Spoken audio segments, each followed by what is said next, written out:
Atiq gang में गुड्डू मुस्लिम का code name मुर्गी है।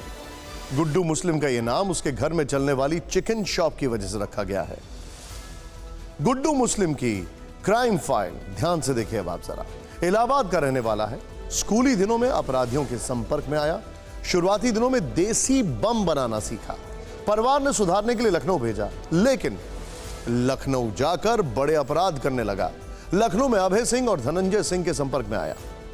1997 में लखनऊ में games teacher Frederick Gomes James की हत्या की।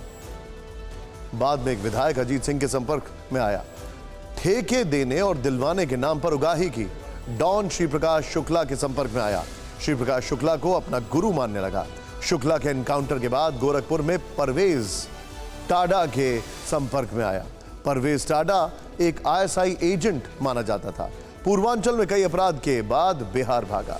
बिहार में उसका संपर्क माफिया उदय भान से हुआ। बिहार में माफियाओं के लिए बम बनाने का काम किया। 2001 में गोरखपुर में गिरफ्तार हुआ। अतीक अहमद ने गुड्डू मुस्लिम की जमानत कराई। जमानत के बाद अतीक गैंग में शामिल हुआ। यूपी से बिहार तक अलग अलग माफियाओं के लिए काम करने वाला और फिर उन्हें गच्चा देकर आखिरकार अतीक अहमद से जुड़ने वाला गुड्डू मुस्लिम असद एनकाउंटर केस में भी संदिग्ध है। कहा जा रहा है कि गुड्डू मुस्लिम के कहने पर ही असद और गुलाम झांसी आए थे और इसी के बाद यूपीएसटीएफ ने दोनों को मार गिराया।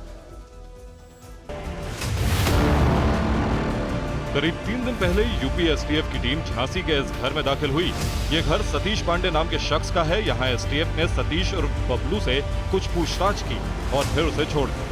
एसटीएफ की ये रेड असद एनकाउंटर के ठीक अगले दिन बीते शुक्रवार को हुई।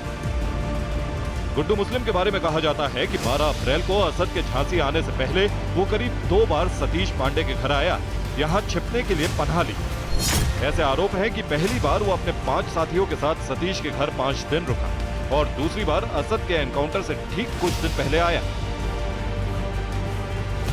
सूत्रों से जानकारी मिली है कि गुड्डू मुस्लिम झांसी में सुबह से शाम तक रेकी करता रहा।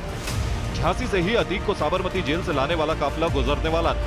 यहीं पर असद और गुलाम काफिले पर हमले की योजना बना रहे थे। ऐसी खबरें हैं कि दोनों सतीश पांडे के भी संपर्क में थे, लेकिन इस दरमियान उनका प्लान न सिर्फ फेल हुआ बल्कि दोनों मुठभेड़ में मारे गए।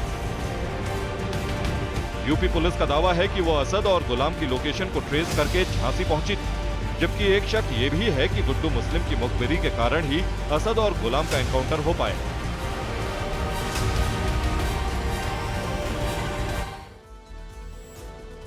जिस तरह गुड्डू मुस्लिम अतीक अशरफ मर्डर केस में एक मिस्ट्री है, उसी तरह यह भी एक मिस्ट्री है कि माफिया को मेडिकल के लिए लाने वाले पुलिसकर्मी कहां अंडरग्राउंड हो गए।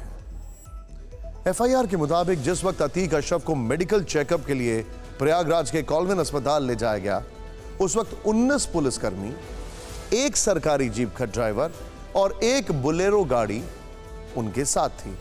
एफआईआर में दर्ज यही जानकारी अब कुछ सवालों को जन्म दे रही है, क्योंकि ये 19 पुलिसकर्मी कहां हैं, कहां गए ये किसी को नहीं पता है।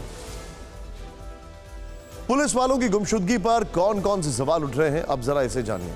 19 पुलिसकर्मी, एक ड्राइवर समेत अतीक अशरफ को मिलाकर कुल 22 लोग 2 गाड़ियों में कैसे बिठाए गए, कैसे आ सकते हैं? अब हत्याकांड के बाद अतीक अशरफ की सुरक्षा में लगे 19 पुलिसकर्मी कहां हैं?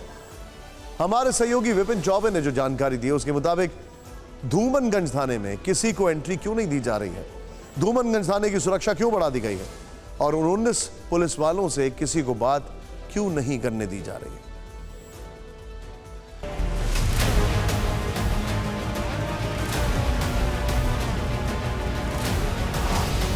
ये वीडियो अतीक अशरफ के शूटआउट से चंद सेकंड पहले का है, जब उन्हें पुलिस की जीप से उतारा गया। इस वक्त अगर आप एक एक करके गिने तो जीप से उतरते और उसके आसपास सुरक्षा में लगे जो पुलिसकर्मी कैमरे के फ्रेम में कैद हुए वो कुल 9 दिखते हैं। जीप के पिछले गेट से अतीक अशरफ के साथ 4 पुलिसकर्मी बाहर निकलते हैं, जबकि आगे से बाकी पुलिसकर्मी जीप के पास जमा हो जाते हैं। अब गोली मारे जाने के बाद की तस्वीरें देखिए।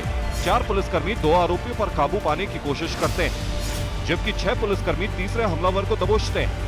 अब कैमरे के फ्रेम से बाहर अगर पुलिस की एफआईआर की बात करें तो उसमें बोलेरो और जीप में 2 गाड़ियों के साथ 19 पुलिस कर्मियों का जिक्र है, जो उस दिन माफिया ब्रदर्स को अपनी सुरक्षा में लेकर अस्पताल गए थे। हालांकि चश्मदीद का दावा कुछ और है। गाड़ी जो है हाँ। एक आई खाली, हाँ। एक आगे यहाँ रुकी, हाँ। दूसरी गाड़ी हाँ। एकदम पीछे का पल्ला एकदम खुला था, हाँ। और एक में 7 पुलिस थे। अच्छा 7 पुलिस है। बस ज़्यादा नहीं, मैंने खुद अपनी आंखों से देखा है। हाँ। अब खबर आ रही है अतीक अशरफ को मेडिकल के लिए लेकर गए 19 पुलिस कर्मियों को थाने की ड्यूटी से हटा दिया गया है। सभी पुलिस कर्मियों को किसी अज्ञात जगह भेज दिया गया है। धूमनगंज थाना परिसर में रहने वाले उन पुलिस कर्मियों के परिवारों की सुरक्षा बढ़ा दी गई है। 19 पुलिस कर्मियों के मोबाइल फोन स्विच ऑफ होने की भी बात सामने आ रही है। इसके साथ ही धूमनगंज थाने में मीडिया वालों के साथ साथ सबकी एंट्री पर रोक लगा दी गई। सर बाहर क्यों निकाल रहे हैं हम लोग को? हम थाने तक क्यों नहीं जा सकते सर? क्यों क्यों मना है? आदेश है सर अधिकारियों का, बाहर हो जाइए। अच्छा मीडिया थाने तक नहीं जा सकती है? अब सवाल है कि 19 पुलिस कर्मियों को क्या सुरक्षा के कारण उन्हें दूर रखा जा रहा है या फिर वजह कुछ और है।